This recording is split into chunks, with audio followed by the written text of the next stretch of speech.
Hello, welcome to another series from the Secretly Society. I'm Tom Davies. Back in the mid-90s, a group emerged from St. Louis, later moving to Chicago, and they'd go on to make some of the most beguiling and unique music of the time. They were 90 Day Men. In this three-part series, Tim Kinsella, a fellow Chicagoan and friend of the band, guides us through conversations with the members and other folks who were involved in the scenes and movements that they operated in, including myself, in fact. Over 4 albums and a few EPs, the band's sound developed from angular post-something, into elaborate, experimental, baroque songs, influenced by the world that was going on around them, and delving back into almost prog territory in 60s art rock and beyond. To my ears, 90 Day Men were not ahead of their time, they were of a different world entirely. I consider some of their records to be the best I've ever heard, let alone had the fortune to work on. 90 Day Men's discography and a handful of previously unheard songs were compiled into a 5 LP set by Numero Group in 2023. In this final episode, Tim speaks to the band about their final albums, trips to Japan, and the burnout of relentless shows, ultimately leading to the band's demise. Here comes Tim. Hello and welcome to the third and final episode of the 90 Day Men story. I am your narrator, Tim Kinsella, and to recap, after years of obsessively investing all their energy and spirit and time and attention into getting every component aligned to make this great leap, both creatively and professionally, our heroes were just one day away from recording what was to be the album that would represent this great leap. And then, that one day turned out to be 9/11. You guys recognize it as the leap. Yes. So we wrote it fast, and we were gonna record it upstairs with John Herndon, and he backed out, and that's when we called Congleton and we're like, "Can you do this?" And he was like, "Yes, I would love to." Thank God we did. We were on a shoestring budget, and because we couldn't figure out a studio we could afford here, John was like, "I will piece it together and make it work, but you have to come to Texas."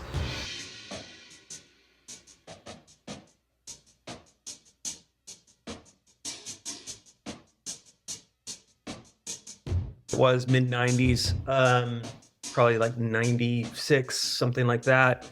This is this time where they had you put your number in the 7-inch, which is fucking bad shit to me to think now. Like you put your goddamn phone number inside the 7-inch. I just called him like a fucking weirdo, and Brian was completely normal about it. So like I call him and we just had like a conversation. I was like, "I love your record." And he's like, "Thanks." We had met John years earlier because he came to Chicago, I think, to help Albini build the studio. He was helping in some capacity, I think. And we were playing at Lounge Jacks, and we put out 7-inch and it had my fucking phone number in it, and he called me, and I answered, luckily. We left to go record that record on September 12th. September 11th happened, and then we started recording, so we're all just glued to the TV the whole fucking time we're recording it. And we're all like, what the fuck is happening? But we're trying to make the record at the same time. So that experience of making that record is like seared into my memory in a vivid way that like other records aren't, just because of that. We didn't know if it was okay, but we're like, we can't not do this. There's too much for us on the line, and it was like, we can stay here and watch TV for 24 hours a day, or we can get in the car and like just at least go somewhere and have something to do instead of like losing our shit. It was like, should we be making a record? Is there a point to making a record? You didn't know how to comprehend it. We would literally sleep in John's apartment, and literally finished session, and we were burning the midnight oil. We were probably working sometimes 12 hours a day. Go literally get like Taco John's, eat it, maybe have a few beers, pass out, wake up, and just go hit it again. There was nothing else to do. John pulled a lot of strings for us because we had like $3,000 to make the record. So we got to the big studio where we did all the like bass and drums, and they had some big pianos and tracked on tape. He knew how to get good performances out of people. He just knew how to as a musician as well, I'm sure. And we'd sit around and talk about music all the time. I think we recorded the basic tracks in a couple days. And then we went to my house and we did whatever overdubs. The record was on tape. All the effects were like crude, old school analog effects. He was just like anything goes. So like yeah, he was like pulling out junky stuff, and we were just like, oh, like that's how you want to do it. And then he would, and we'd be like, oh, this is fucking awesome.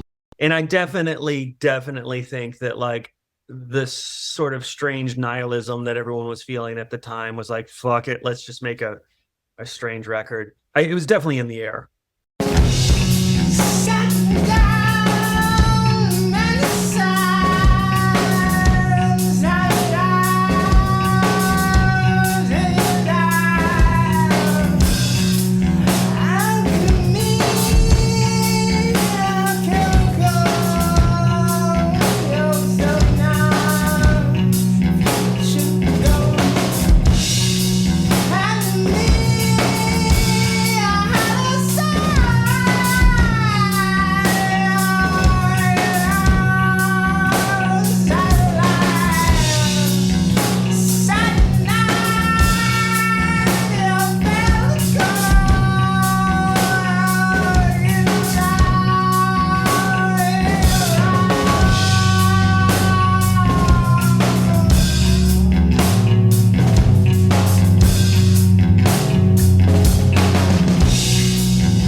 John had this box of like broken microphones, and he would just give them to me. He'd be like, all right, sing. And it was like, I thought we were like recording. He's like, we are. This is indie rock in the early aughts, late 90s. He didn't spend a lot of time doing vocals. And it was such a whirlwind recording session. It was, by the time it was done, you were kind of like, this is finished, right? I feel like an admin note is necessary, and this feels like as good a spot as any to drop it. This story here is obviously the true lived experiences of a small crew of real people, told in their own words. And to them, the lived experience of being in the story feels like a certain kind of duration. 3-week tour after 3-week tour, years at a time, 3 weeks at home, 3 weeks on tour, circling back to play the same towns. The ages of 18 to 24 made up half of Thurston Moore's autobiography. And summer break feels like it goes on forever when you're a kid. Obviously, I'm not about to tell the story of the 90 Day Men in real time. Storytelling always requires a warping of time. And I feel compelled to acknowledge how this warping is being done. I'll use the example of The Cure as an analogy. I'm 51 years old, and I've been a huge fan of The Cure since I was 12. And from my perspective, The Cure has 3 distinct eras. 1979 to 1982, 1983 to 1988, and 1989 to the present. As an outsider that's been paying relatively close attention for 38 years, this feels objectively true to me. But I bet the members of The Cure probably have a pretty different sense of things. How that one era is less than 3 years and that other is over 35 years. And in my scaling of their story, it kind of gives them equal weighting. But I think a lot of what makes any story is becoming. At this point in the 90 Day Men's story, the 90 Day Men basically become the band that we know them as. There are countless funny stories and struggles, probably in relatively equal measure, but few of them on their own, or all of them together, could ever illuminate for us what exactly it meant to be in the band, as much as the stories of what it took to get there, to become the 90 Day Men. From this point on, there's a shift. From here on out, they get on with the business of being what they have, until this point, struggled to become.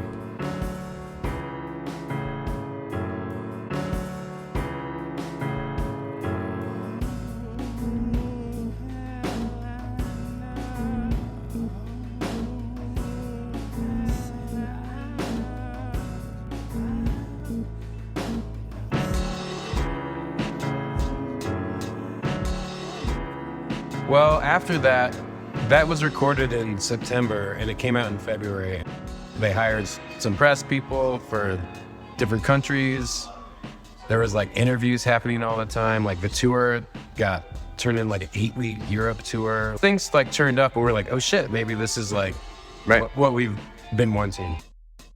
If someone asks you to describe what genre is it? I got no fucking idea what genre that record is. I think the band would kind of be appalled if I'm gonna. But I will say one thing because there is a musical thing for me. I don't think they sound like this band at all. Well, but maybe they do. I'm a massive Queen fan, and I don't think I'd heard, like, it's kind of a bombastic record. At Southern at the time, it definitely wasn't just me who was like leading some kind of solo charge on how good this record was. There was a whole new kind of generation of employees at the company around that point. It was very young staff, and everyone was into it. Everyone was talking about that band a lot. And we all thought it was crazy accessible, and we were sort of shocked that we couldn't do more with it at the time. But yeah, I guess we were all working in weirder music at the time. I mean, relatively weird music, so that did seem quite accessible, but maybe to the outside world it wasn't. Everything that they'd been working towards suddenly came into focus. They were now operating same as many of the bands that they'd been looking up to only a few years earlier. Like we were still fucking struggling. Like, you know, like some shows were great, some were terrible. There still was no money. No matter how many people were there, we were still fucking broke. Our confidence was growing and we were just excited that like, we knew that we could like step out and like that people were wanting us to like when people are there to see you and you know that. The biggest tour we ever did in Europe. So we had this is the big tour for this record. We're excited about it. It's getting good press. But that doesn't mean that touring gets any less grueling. Playing some bigger venues, yada yada. And we get there and it's like, just like this tiny van. And we're like, where's the other van? And he's like, yeah. It's like, it's booked. So we did a month and a half straight in just this like tiny, like the only way you could sleep was by putting like the bass cabinet and the guitars in a certain way that you could like lay down on it. There's a metal bar that went through the back of the seat. It was brutal. And it pushed us. I lost my shit on that tour. It was great because it was the best tour we had ever been on, but traveling was hard. There was a breaking point when we were in Italy and we needed to get to Spain. And they were like, well, if you get to Genoa or whatever, like there's a ferry. And we got there and like the ferry was just like pulling away. So we had to drive all the way up Italy into southern France and then down into Spain. And it was like, and we got there and they're like, yeah, you go on at midnight and then you got to get all your stuff off and it's going to be like a dance party. And I was like, it broke me.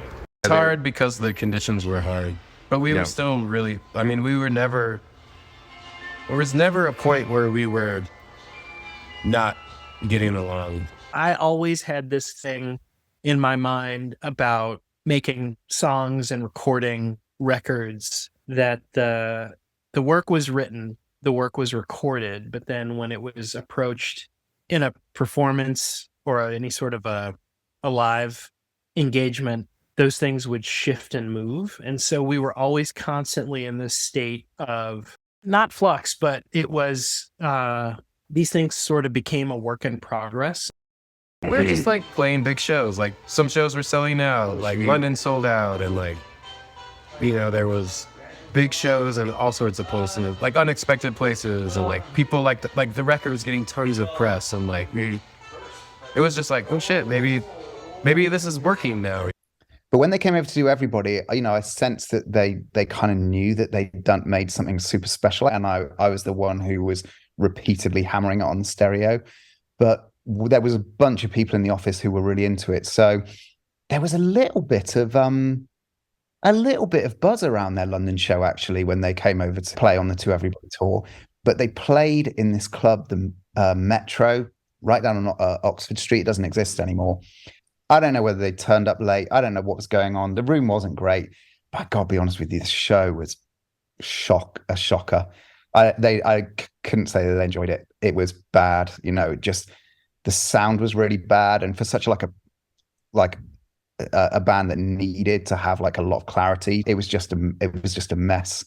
The tour started, we like drove to New York, played some shows out to New York, we flew to Iceland, we played in Iceland, we flew to London, played in London, we flew to fucking Amsterdam, got picked up, drove to fucking Germany. You know, like the whole tour was like that, where it was just fucking intense and insane. Or like it was 8 and 12. And like, yeah, by the end of it, I mean, there were like extreme high points and extreme like low points. There were certainly some frustrations just in like, Andy just by default is a bit of a wild card. Always has been a little wild ever since I've known him. And it was, I could tell that the touring was like getting to him a little bit. And the fact that it wasn't, I don't think that Andy ever truly felt like it was his band. He always felt like a bit of an auxiliary guy, even though he was rapidly becoming such a big focal part of the music. And it was weird, very much like his style, and he was going through a bunch of shit. Going into the next album, what the expectations are obviously different. I imagine it's because they'd established the template to everybody that they were confident enough to write Panda Park even more quickly. Because this template was not sonic, not limiting anything that they might do, but process-oriented, showing them how they'd work.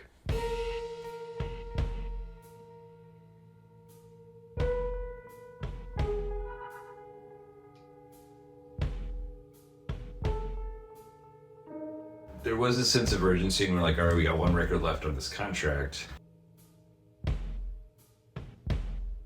We definitely wanted to like get another record done and see if we could start the whole machine up again. And there was already cracks forming in that. Rob was getting some pretty different ideas about what directions he wanted to go. And Andy was just kind of like, he was there and very present through it, but I think he was getting increasingly frustrated.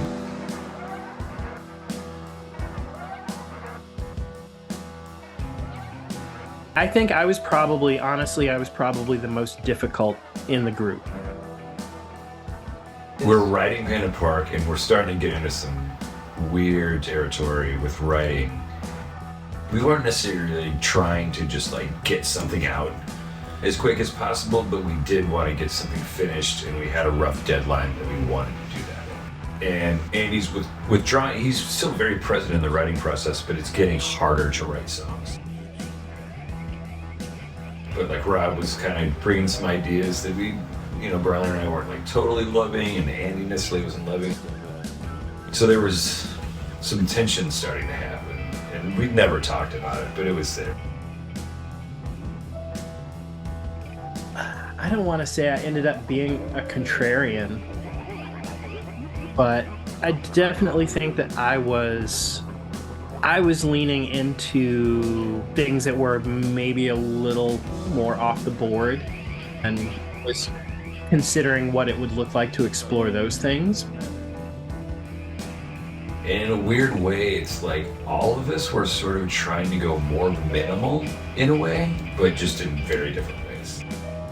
It only makes sense when you have great results with something, that when you make the next thing, you expand on it by pushing further into these same processes that worked before. And the success of the previous attempt gives you the confidence to try some little daring variations. But it was, there was already some, like I said, cracks were definitely showing with him. He wasn't doing great.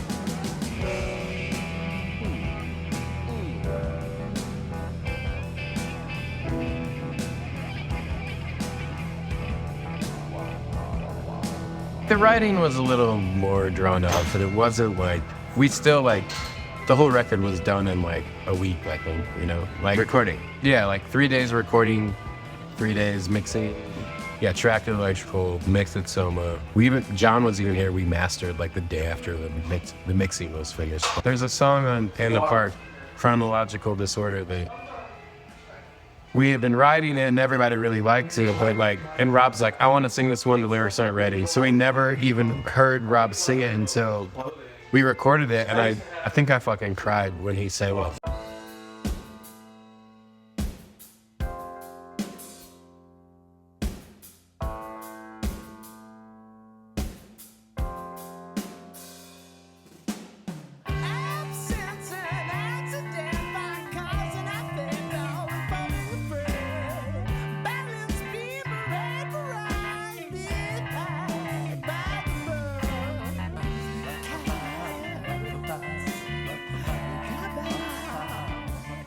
We had agreed to have a tour booked by this booking agent that worked for a larger agency.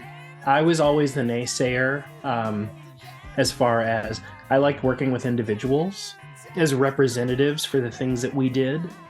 And it was put to a vote, and everybody was, aside from me, was interested in trying to work with a larger booking agency.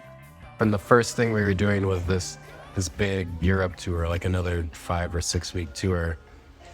And we were working with a big agent. We were excited, like, oh, right, finally, this is going to go the way we want it to, whatever. The press was, everything was looking like, finally we got to this place where like everything was where it needed to be. And it just fucking collapsed.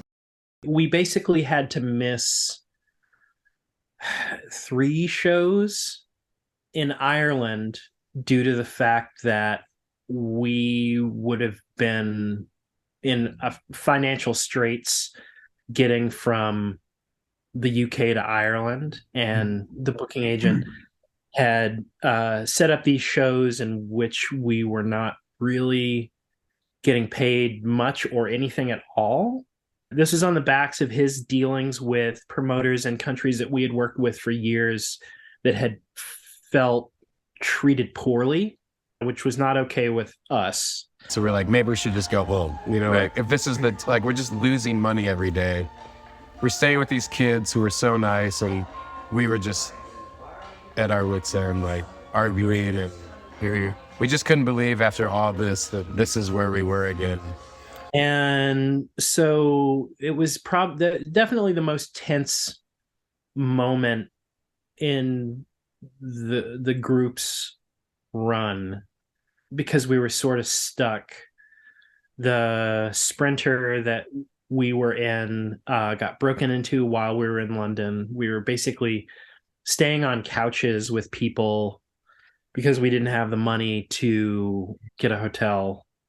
And so things got tense in that moment due to the fact that everyone was in a pretty bad way mentally, just due to the fact that this person had put us in a situation that was sort of unfortunate.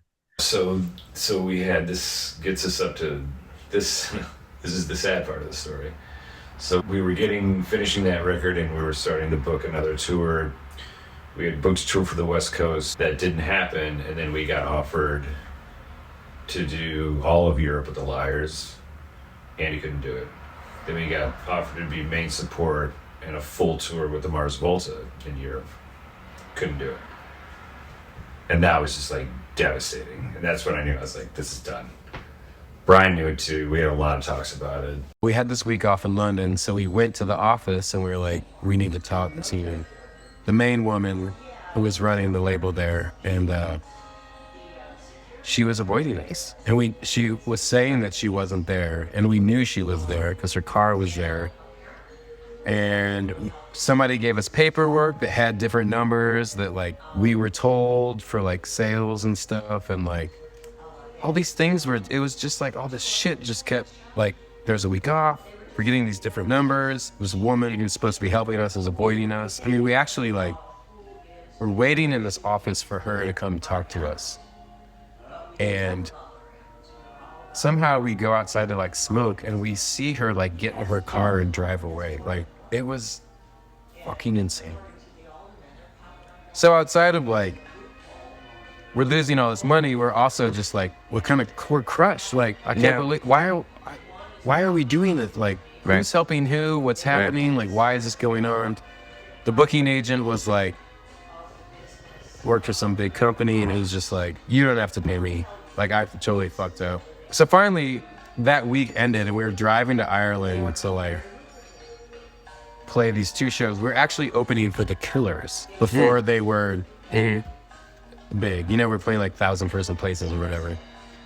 And he calls us on the way there, was like, hey, your permits didn't come through. Like, just turn around, you know? And it was like, all this shit. And we were just fucking destroyed. On that tour, we got asked to do some stuff, and we had said no. And for the first time ever, we were like, no, like, we can't. We got to go home and like reassess what's happening. And Brian and I knew like this was the moment that like, if these were gonna happen, this was gonna like kick us up to the next thing. I mean, we also like, we got offered a tour with Interpol, like just all these things, like all the things that were supposed to be happening we couldn't fucking do any of them. We were burnt out. It was the wrong, if we would have asked us maybe like a week later, we would have said yes. We did that. And after that, we were like, let's just everyone take 6 months to like think about this. Or we had that, and then we went to Japan. And it was like, let's just do what we have and then decide. And we did that tour, and I remember being in Japan, and it was so fun, and the shows were great. It was great. We're in Japan, and we're like, I remember being on stage and like looking at everyone and being like, is this the last show? We played one more show after that. I think we just got burned out. Like, we were like going in circles, like not creatively or personally, but just nothing like changed. Like, as things would get better, but then it was just like another holding pattern, and it was like we couldn't get above the point where we just weren't room, you know? There were growing pains for sure towards the end of the group, but only due to the fact that we were all finding spaces to move and be creative outside of that core group.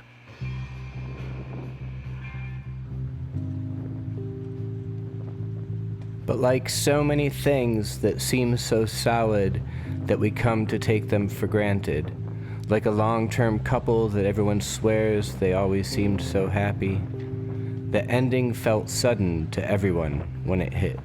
I don't want to gush too much, but I do think they were a little ahead of their time, honestly. And I do think that there's bands that probably listened to those records and it inspired them to make some music, and some of that music got popular. It really struck me for its intensity, you know, when I first got on board, and that's what my teenage memory of it is. You know, there's just this visceral intensity and something that was startling, if you will. And obviously this is kind of like the journey that they go on from recording to recording, but the music becomes more expansive, the songs get longer, it's more open. All I know is that they spoke a language to me. And when I talk to people that want to know what I was listening to, I say, like, there's a thing on YouTube of 90 Day Men around 2003, so for that last record. And man, they're opening up with the first song off the very last record they did, and you can just feel how it just sucks the air out of the room. It just makes you pay attention. I never got the sense that they were like a bigger band in the larger community. And in fact, I thought they were kind of like, you know, misfits in that way. They were definitely doing their own thing throughout the entire trip of their existence. And, you know, like, it's punishing to live in real time when your music doesn't seem to fit in with like the cultural zeitgeist. But then as we're finding out now, it tends to be true that the misfit bands are the ones that end up getting to live forever because they were onto something that they were on a trip that no one else was on. And it's not just another clone of the Strokes or what have you. The growth was incredible. And it was one of those things when they finally called it in, I'm like, well, they called it while they had never put out a bad record, but I'm sad to think maybe they had at least one more amazing one in them, if not more than one. I mean, they literally just, in my opinion, just got more and more unique as they went. And it's such a shame that they didn't go on to do more, because I genuinely feel like their best record didn't happen. But, you know, these things happen. Sometimes it just can't go on. But I would have loved to have heard the next record, whether or not I was involved. I mean, it's almost like they were too unique to last.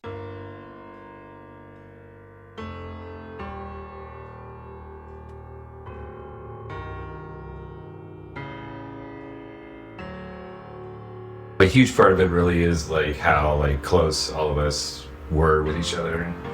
The fact that it wasn't like, that sounds cheesy, but it wasn't just a band. Like we're very like intertwined in each other's lives, very close friends.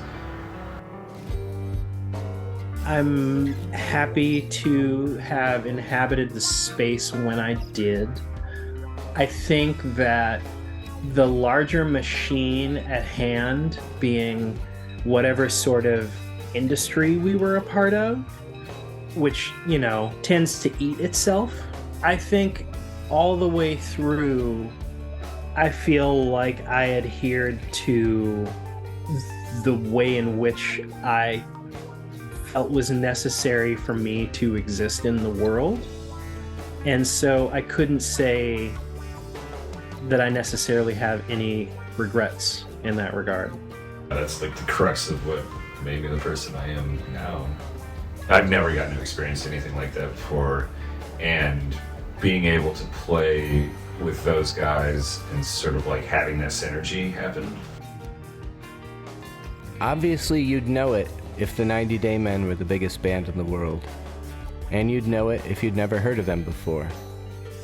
Obviously, from the perspectives of our heroes, Brian, Casey, Rob, and Andy, 90 Day Men were the center of the universe for some years. Together, they created a sonic heart that became the organizing principle and centrifugal force for each of their lives.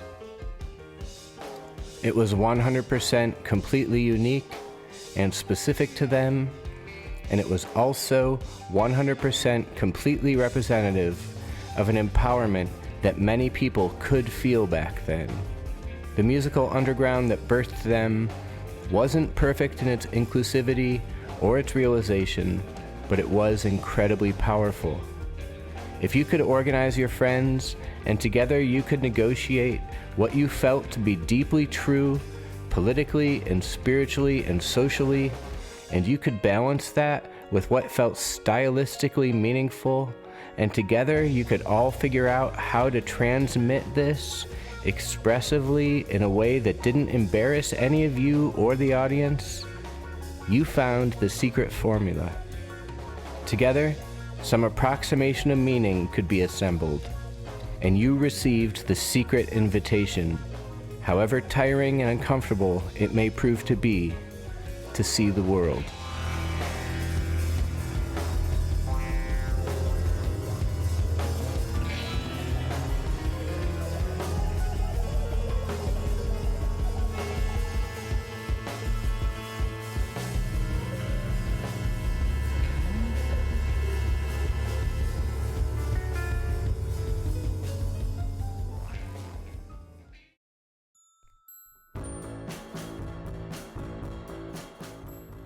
And you just heard the final episode from the Secretly Society's 3-part series about 90 Day Men, narrated and written by Tim Kinsella. You can listen to playlists of 90 Day Men's music via the link in the show notes, or go ahead and check out any of their albums wherever you listen to music. And check back in the Secretly Society's archive for other shows about Jason Molina, Big Red Machine, Jens Lekman, and our ongoing series Secretly Frequencies, where we quiz artists about their catalogue and learn a little more about their histories. The Secretly Society podcast is an original production of the Secretly Group. The series was edited by Ben Swanson and Caroline Vector. The project manager for the Secretly Society podcast is Coco Segala. Robbie Morris is their creative director. Look out for more from the Secretly Society wherever you get your podcasts.